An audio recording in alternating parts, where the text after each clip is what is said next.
Caring for our elders is a physical and emotional challenge, and joining us now is Tinky Weisblat. She's the author of Pulling Taffy, and she has tips on how to beat caregiver stress. Thank you so much for joining us today. It's my pleasure, Seth. It's such an important topic because this is so stressful for people so often. It absolutely is. And you know, what's her name, who was married to Jimmy Carter, Rosalind, said that everybody either is a caregiver, has been a caregiver, will be a caregiver, or will need a caregiver. So this is pretty much a universal experience. That's why it's so important that we get these tips out to everyone. The first one, though, it's funny. It's balancing the long-term planning with unpredictability. Exactly. That's the way life is, right?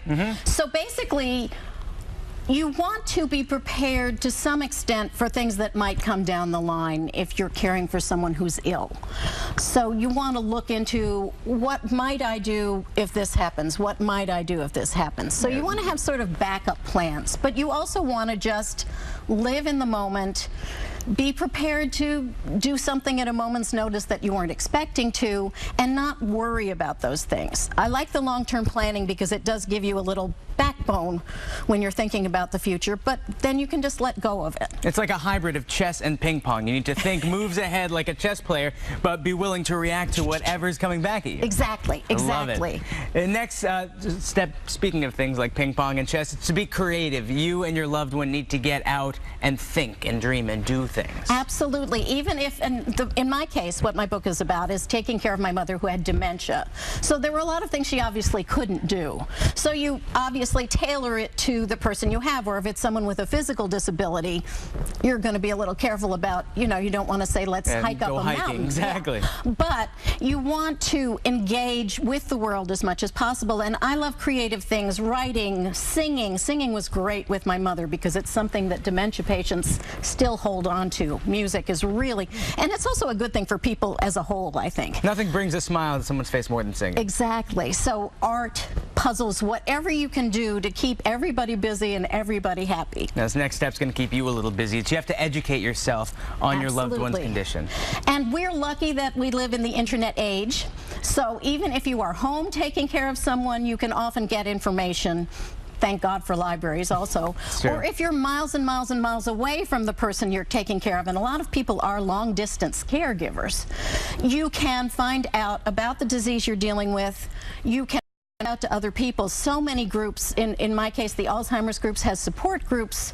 I had a blog and you wouldn't believe how many people left comments. It's just amazing how much the information and how much support there is for you if you can find it, and it's nice to have that information. Again, it helps you know what you're going to expect. Well, I think so often too people think that they're alone, but you're right, you go out, family, friends, but the internet's an amazing treasure trove of people who have similar, scenarios. Your next tip is, if you're feeling overwhelmed, it's like your mother used to say, count to 100. Exactly. Stop. Don't engage. Relax.